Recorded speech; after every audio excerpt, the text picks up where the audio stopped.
look after everything today. Good day, fantastic day today, and we look forward to all of you engaging. Of course, already I've heard a text to say, what vouchers are you giving away today? And I've not even said anything about the vouchers. Right? So we have listeners out there who are ready before me. As you know, we're on at 9:05 every day. So we're here now today on Ramadan Radio on 87.9 FM. You can call in on 077 488 55055. You can text in and WhatsApp here. And you can call in on 011 086. Of course, everybody's desperate to be the first caller to qualify for that famous brew voucher. And of course, brew is a terminology that had originated somewhere in a place called Darwin. Darwin is in Lancashire. And the way they say it there is, are you having a brew? That means in Leicester, that means, are you having a cup of tea? And in London, it means, are you having a cup of tea? And over there, they don't say it like that. So, are you having a brew? So this is a little bit of knowledge for you guys you did not know. Of course, today is election day. Is it election or is it selection? You, the voter, will decide today. Who are you going to elect? Today is election day in the city, and there are a few seats up for grabs. But if you fancy your chances, then make a start, go there, and vote for a candidate that you think is going to serve your needs, is going to serve your community. So today, go ahead and vote in your local area in the city of Leicester. Of course, throughout the country, there are also other places where there is election, and you can go there as well if you are in that particular part of England. So today we also have a wonderful guest to join us here. Again, I'm going to let him in very shortly, and we're going to...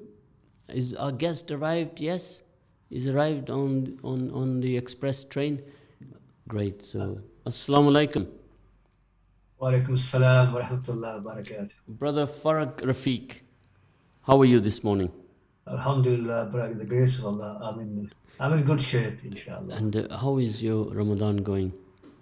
Ramadan it's been okay as compared to previous Ramadans. So yes, alhamdulillah, going through it. It's been very good in some cases, but in others we had a few headaches. But apart from that, it's been fine. MashaAllah. It's gone extremely fast. It's come and gone. You can't even tell Ramadan was here.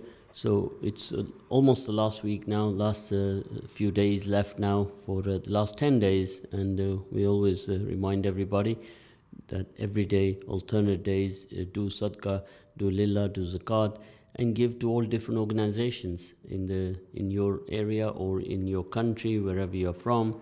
And wherever you do your good actions is planting the seeds for your good deeds.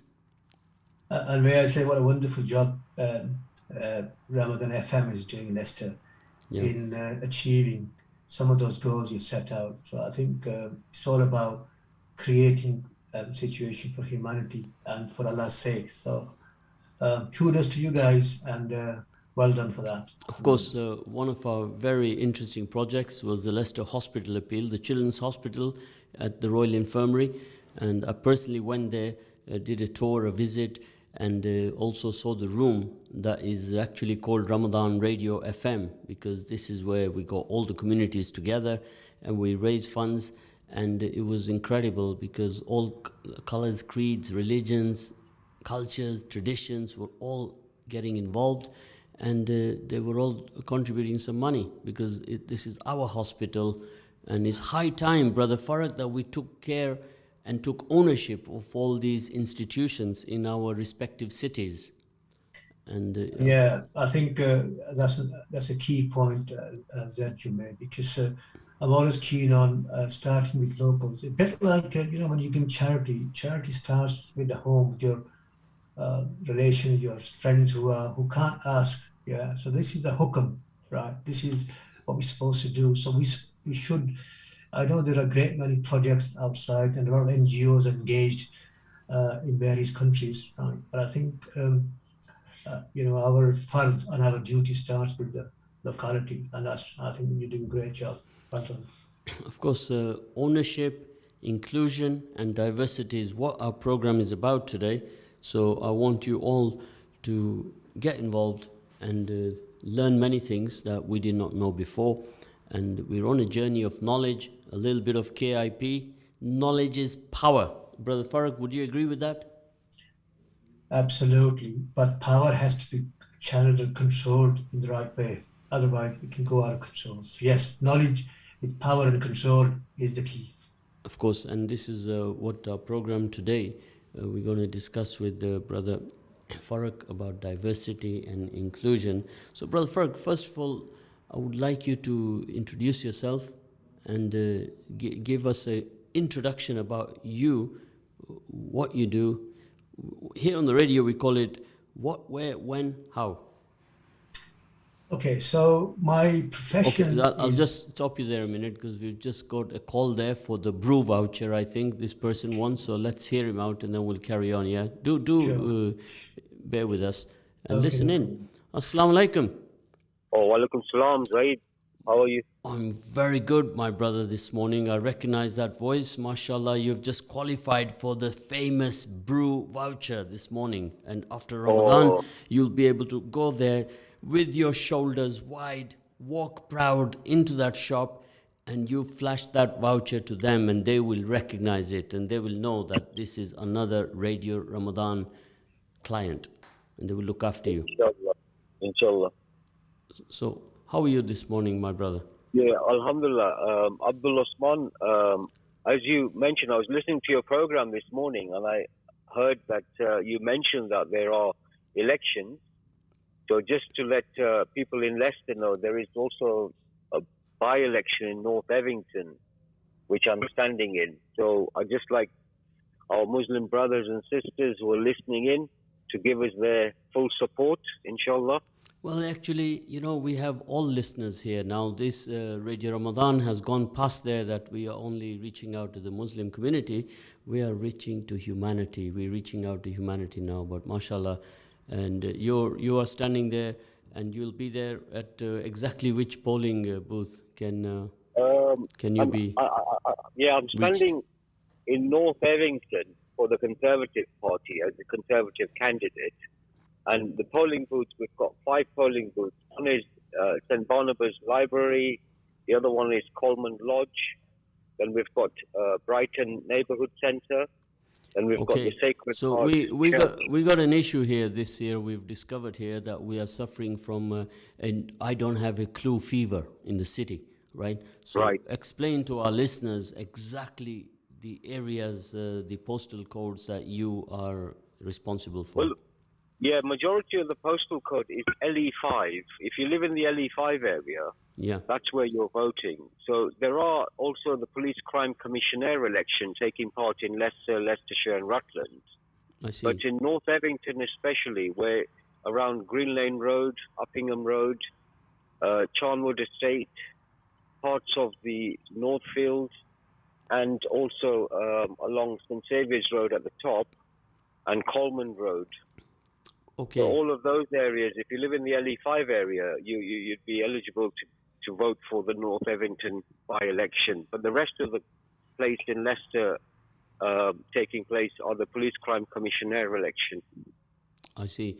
I trust that you have worked very hard and done a lot of campaigning, done a lot of legwork. Yeah, we've done tremendously well, and I think, you know, having worked that hard, I think the results will show tomorrow where the ballot papers will be counted. So inshallah, you know, I hope that we get through. We've done a lot of work. We've put a lot of effort in. I've got an excellent team who I've worked with in the area. And if you want any issues to be addressed, my offices are on Green Lane Road, 117 Green Lane Road. They can come there and, you know, we can address most of the concerns people have within the area. MashaAllah, quite a diverse area that you are representing. A lot of diversity is there, from the Somali community to the Daman and Div new arrivals that have come to that particular area. So quite a challenge. I hope you speak quite a few languages to serve all your community there.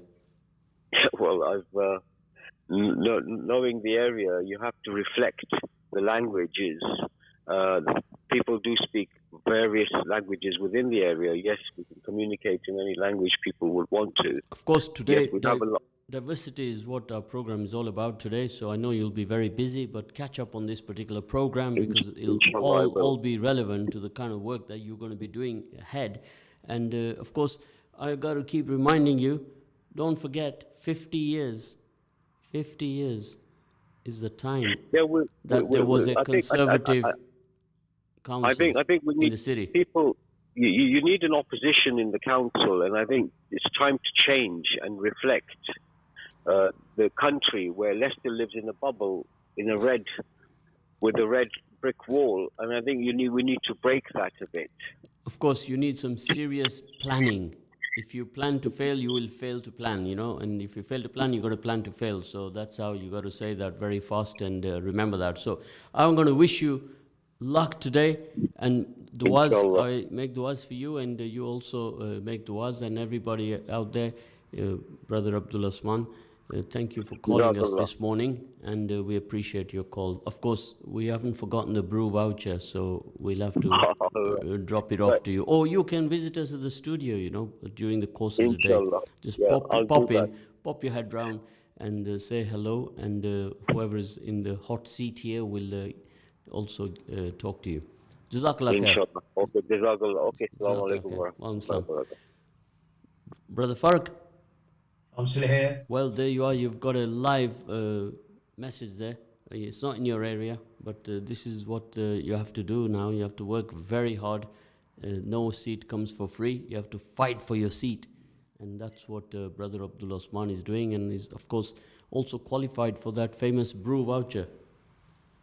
Well done to Brother Usman. Yeah. So, Okay. Brother Farrakh, we'll move on with our program now and we'll put a stop to any other calls from our controller, please, so we can move on with this program. And if, Brother Farrakh, you were just going through your bio. Yeah, I mean, just a bit of a brief background about myself. I'm a senior management consultant with large organizations. I've worked, and you will like this from Zed.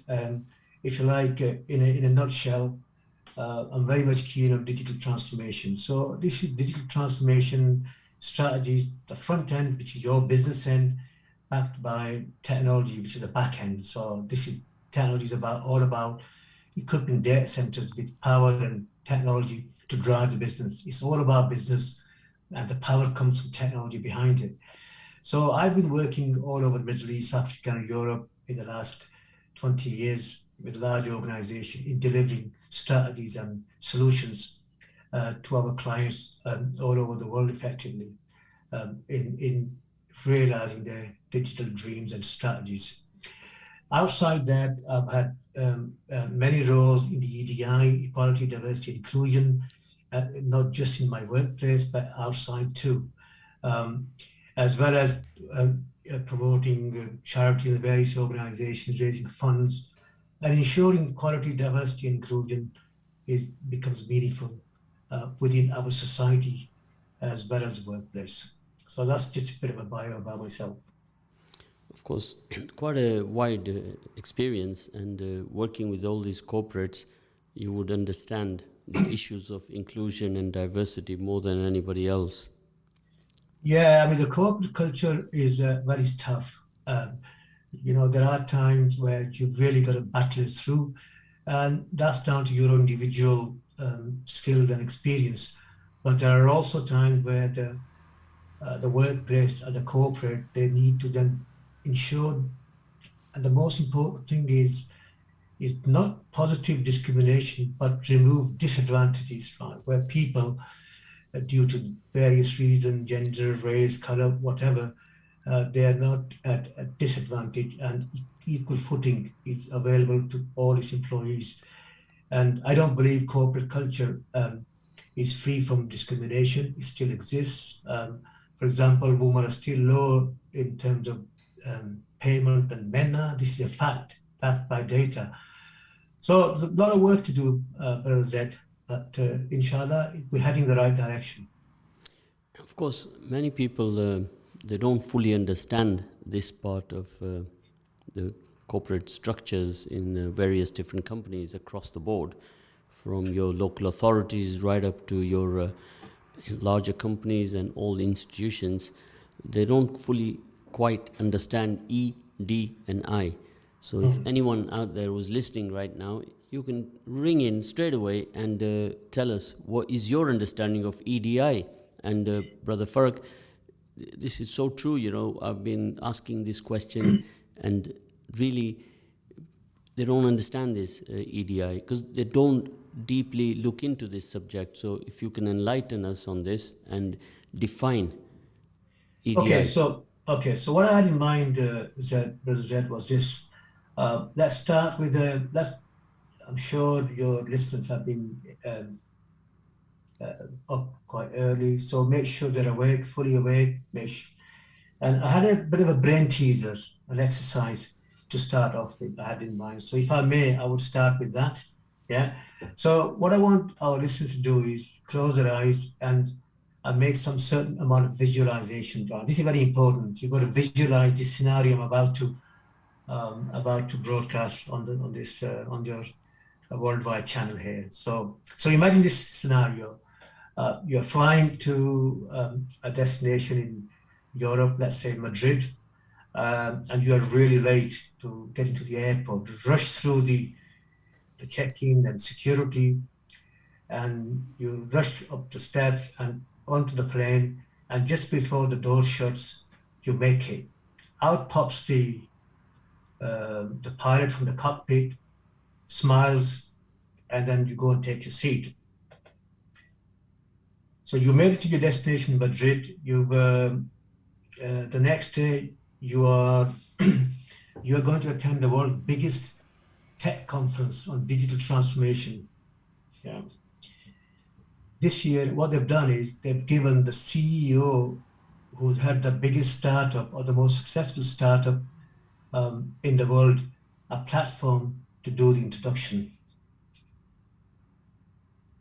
So by now you should have a solid picture of what I'm getting at in terms of what I've actually depicted.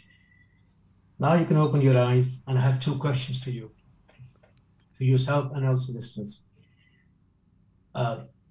The pilot that came out of the cockpit, was he white? The second question was the CEO male, white male? So I'm just going to leave it at that. I don't want the answers here. That was just to put you in picture, what we are about to discuss today about EDI. Now, EDI, before even I go into EDI, one thing I have to say that EDI, as far as Islam and Muslims is concerned, it's not a new concept at all. EDI has been around for a very long time, 1,500 years, even beyond that. But let's go 1,500 years back to the Prophet Muhammad Sallallahu Alaihi Wasallam's time, and let's look at EDI then. So I'm just going to take EDI one step at a time. So one example of EDI is all about fairness and equality in our society, and it's about justice. So one example of an EDI from the Quran is been taken by Harvard School of Law, and they've displayed it in the library outside the door of their law school. And it is from verse 135 of Surah Al-Nisa. Let me read you this verse to put you into picture of what Allah subhanahu wa ta'ala has told mankind all 1,500 years ago. Here goes. O you who have believed, be persistently standing firm in justice. Witness for Allah, even if against yourself or parents and relatives. Whether one is rich or poor, Allah is more worthy of both. So follow not personal inclination, lest you not be just. And if you distort your testimony or refuse to give it, then indeed Allah is ever with what you do acquainted. So this is an example of fairness and justice, according to Quran, what I call equality. Let's look at diversity now. Diversity is all about being different. Yeah. So again, Surah 49, verse 13. And most people have actually heard of this verse. And I will read this verse to you fully. O mankind, indeed, we have created you from male and female and made you into people and tribes that you may know one another. Indeed, the most noble of you in the sight of Allah is the most righteous of you. Indeed, Allah is knowing and acquainted.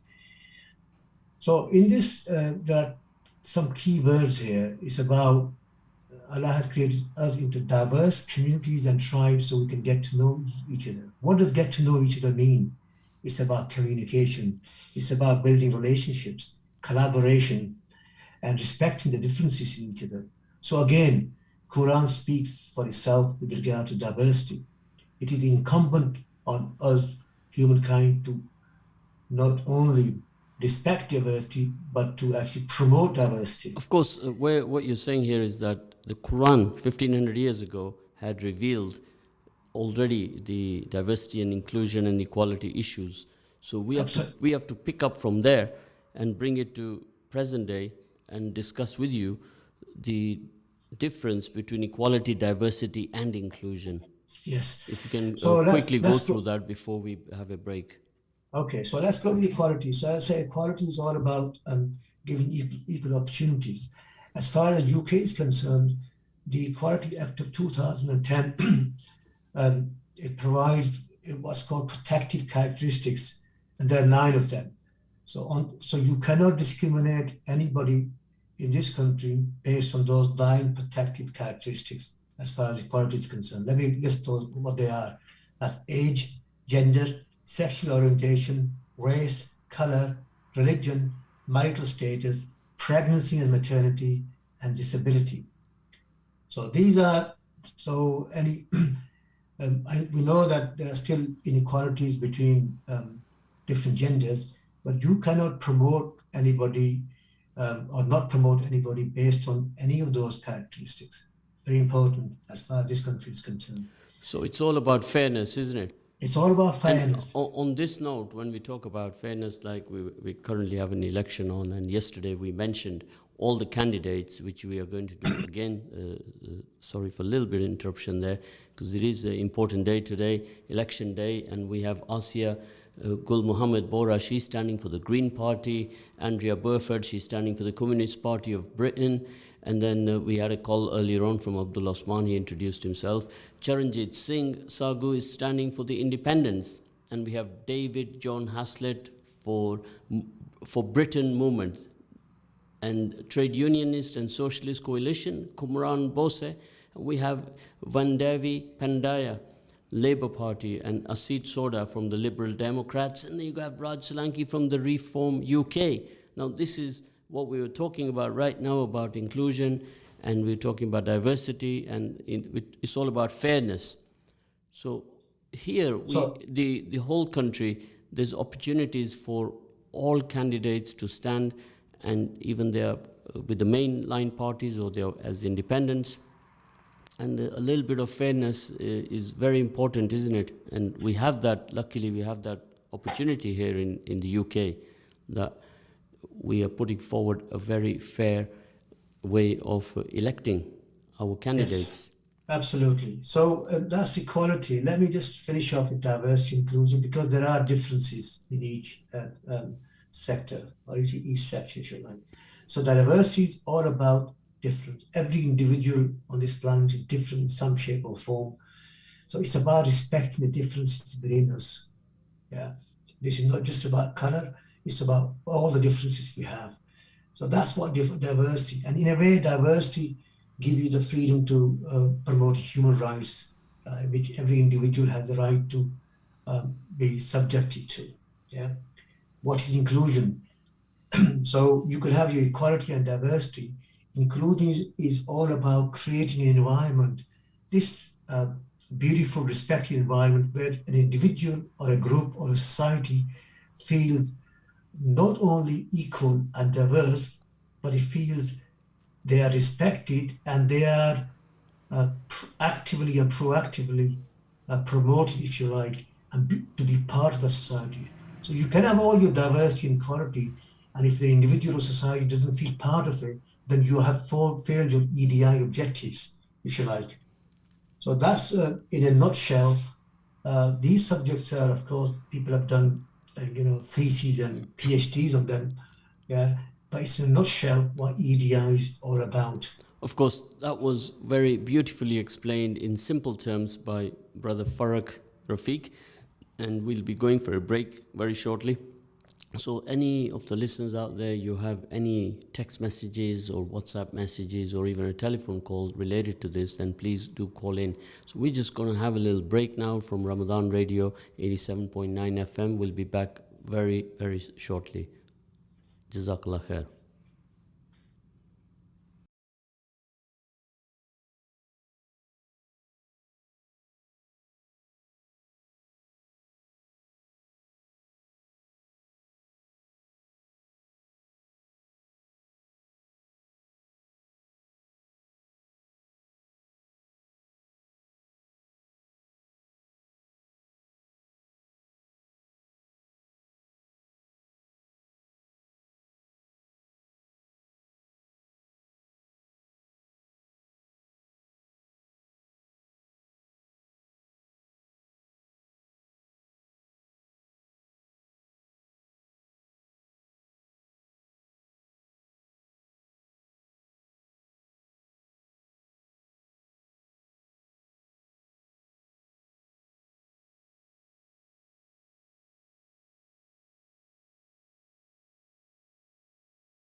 Assalamu alaikum wa rahmatullahi wa barakatuh, brothers and sisters. We are back on Ramadan Radio 87.9 FM. Jazakallah khair for a little bit of patience with us. Brother Farrakh, we are good to go. We were talking about introducing a role of CB. Explain to us, what is CB? Okay, so we've talked about EDI in our first half of the program, and EDI can be, and in many cases, is influenced by what I would call cognitive biases and unconscious biases. So CB is cognitive bias. I'm going to explain a little bit what CB is, but focus more on unconscious bias, because this is the one which has a major impact on our ability to treat people equally or differently. So let's start with cognitive bias. Well, cognitive biases are what we call blind spots or errors in our judgment.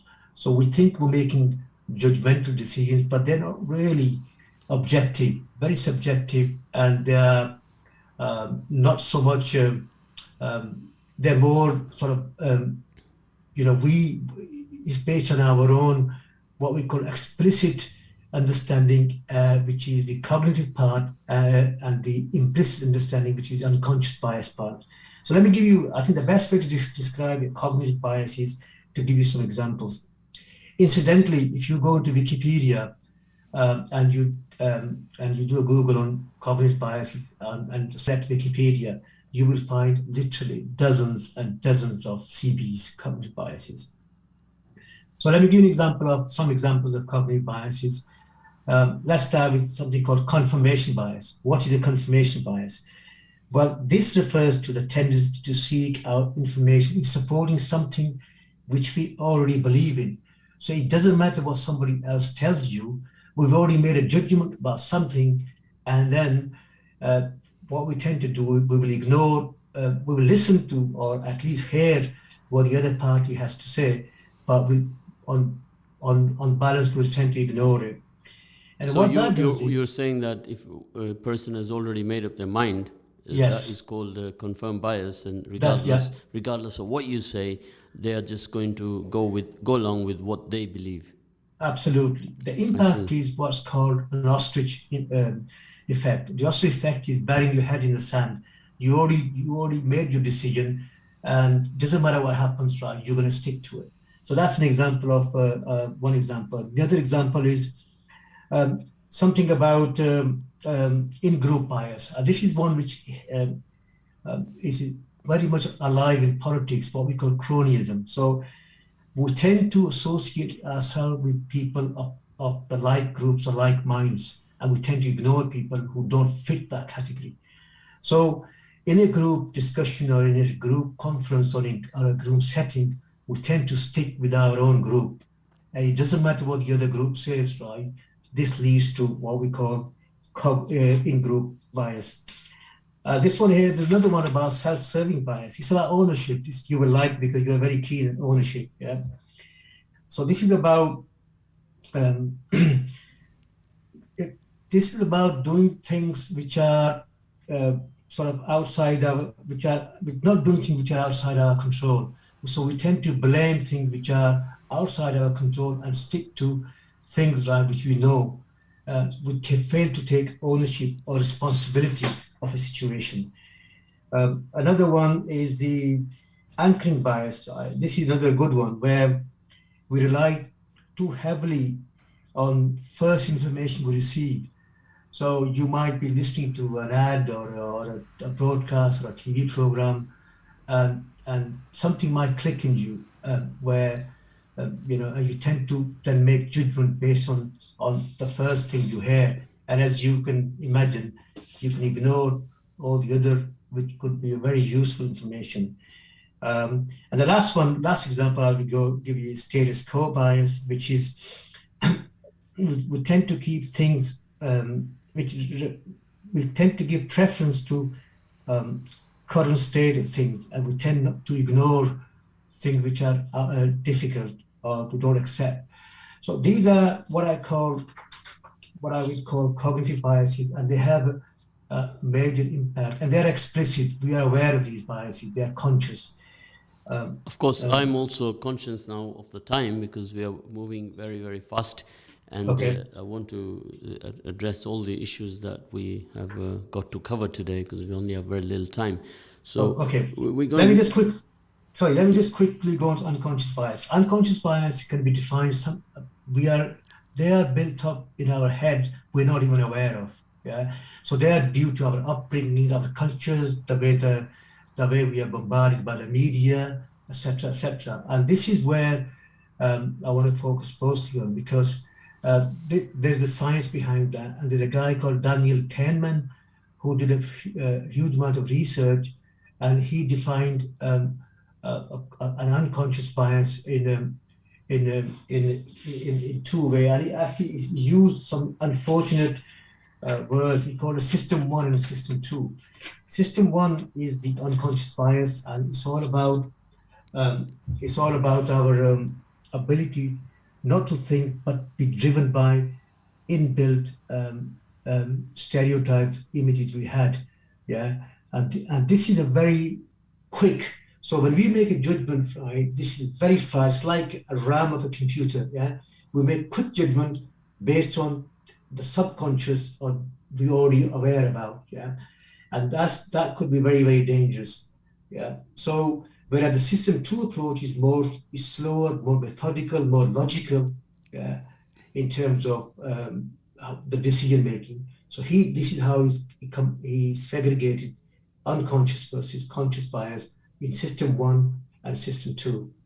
And this is something which is very much prevalent in our society. And system 1 bias, which is unconscious bias, is very, very difficult to eradicate because you really need to work on it. Right, I'm going to press you now to move on because these explanations, I need now some live examples of where we experience these situations in our everyday lives, in our workplace, in our social structures. So if we can move on to that area where many of my listeners will be more familiar with. Okay, so I'm going to cite two examples, right? One in academia and the other one in sports, specifically cricket. Let's start with academia. There was a recent report, BBC Three report, out on which and entitled "Is Uni Racist?" And you can go and watch it on iPlayer, BBC iPlayer.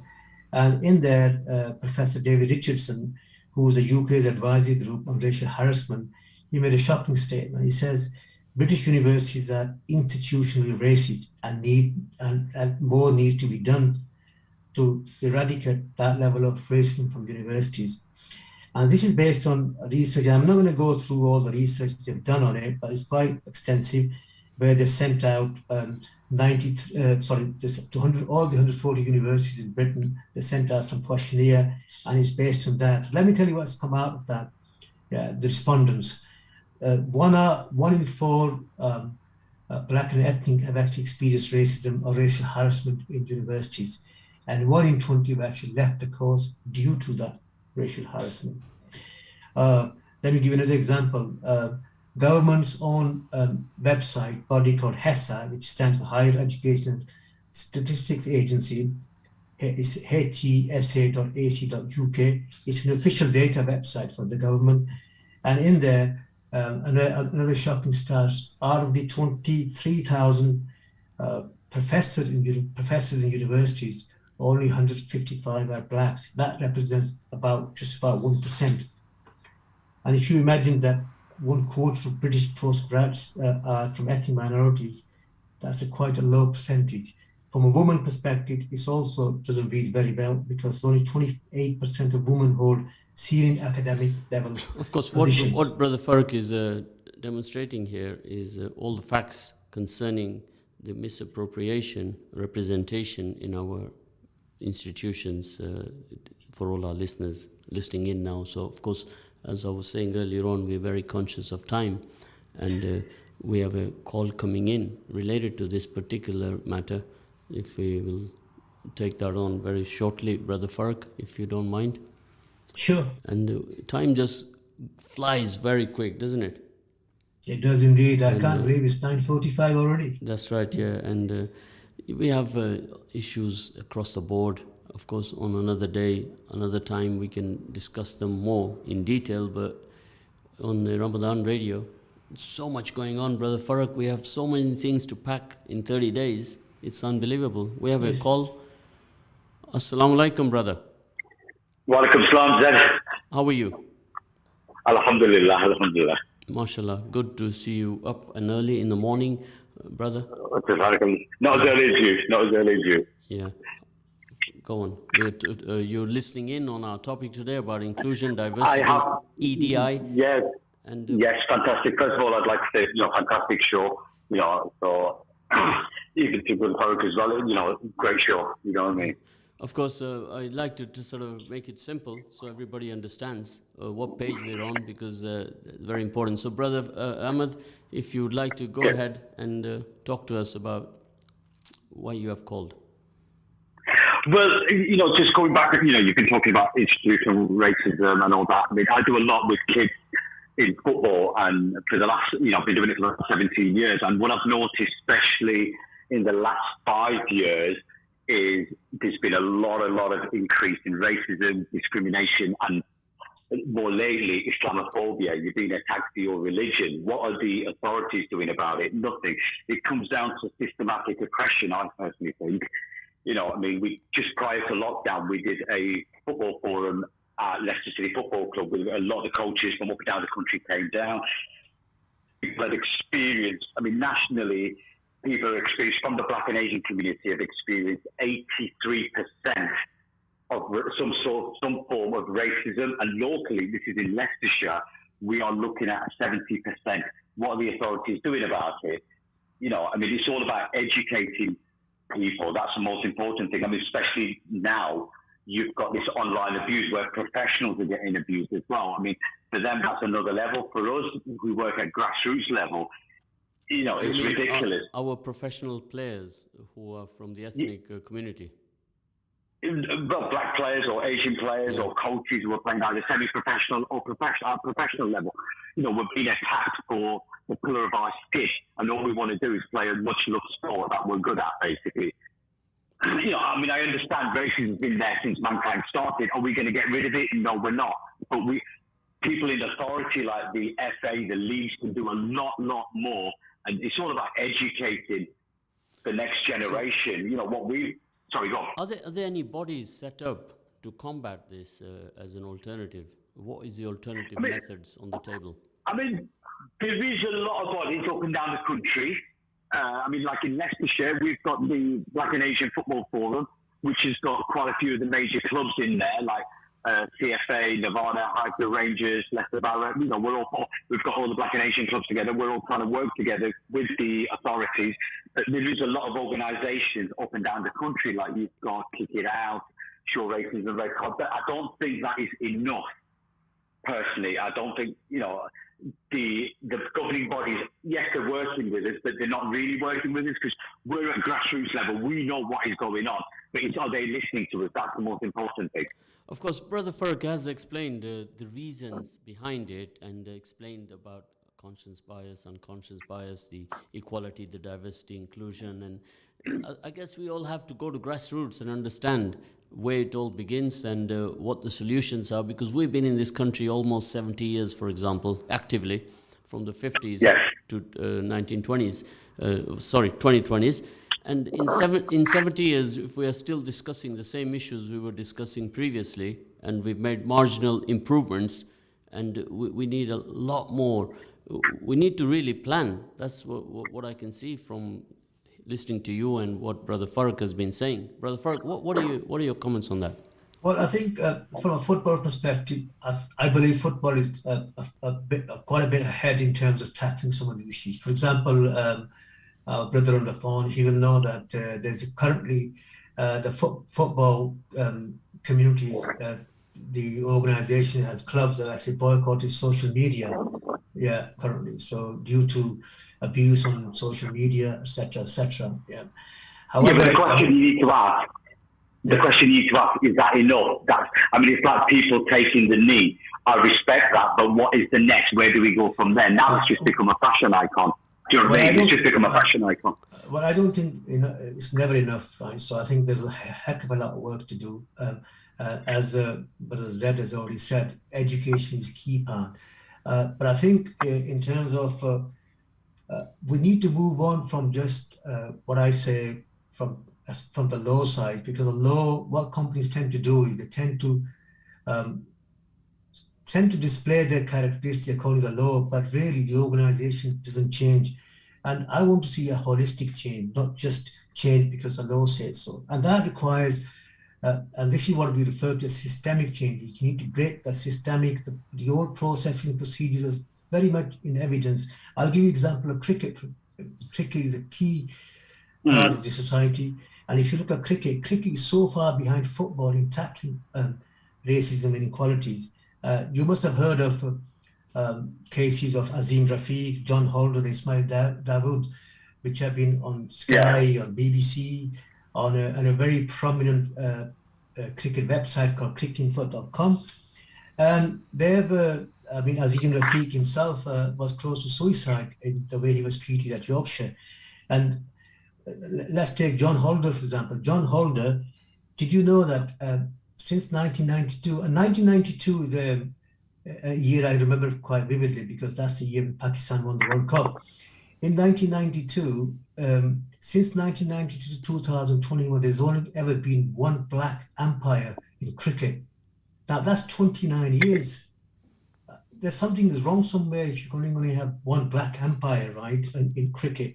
And this is backed up by, again, I like to back it up with data and with some facts and figures. The PCA, Professional Cricket Association, they did a survey as recent as last year, end of last year, and they sent out 600 questions, and they didn't get all the replies because a lot of the PCA professional cricketers are afraid of jeopardizing their own careers, so they didn't respond. But out of the response they've got, vast majority of the black and ethnic Asians have said they face racism within cricket, and it's systemic and it's structured, and those structures need to be broken.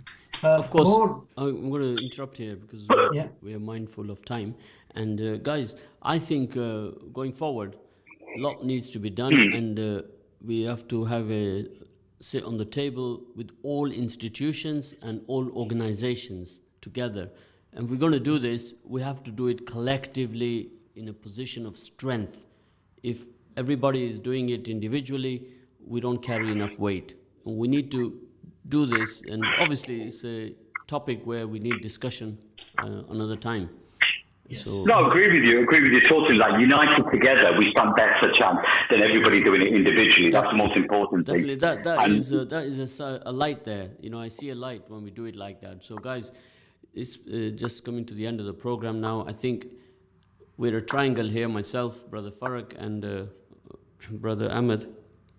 I think we should bash our heads together and find some solutions going forward. Now, today we remind everybody it's election day, so we request all of you to go out there and vote for your respective candidates. We had a call earlier on, which was from one of the parties, but I like all of you. You're free all to call in, or you can pop in and talk to the listeners, and in a matter of fairness. So, if you guys are free, I can exchange numbers for both of you. If you guys are good with that, I'll do that, and then we I'm fine with that. And we can continue with this excellent subject that is very close to your heart, my heart, and everybody's heart, I guess. So with this, I wish all of you Ramadan Mubarak and also Eid Mubarak to follow next week, Wednesday or Thursday. So Zed, Brother Zed, I want to thank you and your listeners for tuning in. Jazakallah khair for that. We are 5 seconds away. Brother Ahmed, we shall pick up directly, straight after. Inshallah, sir. Yeah, that's always a pleasure. Always a pleasure. Jazakallah.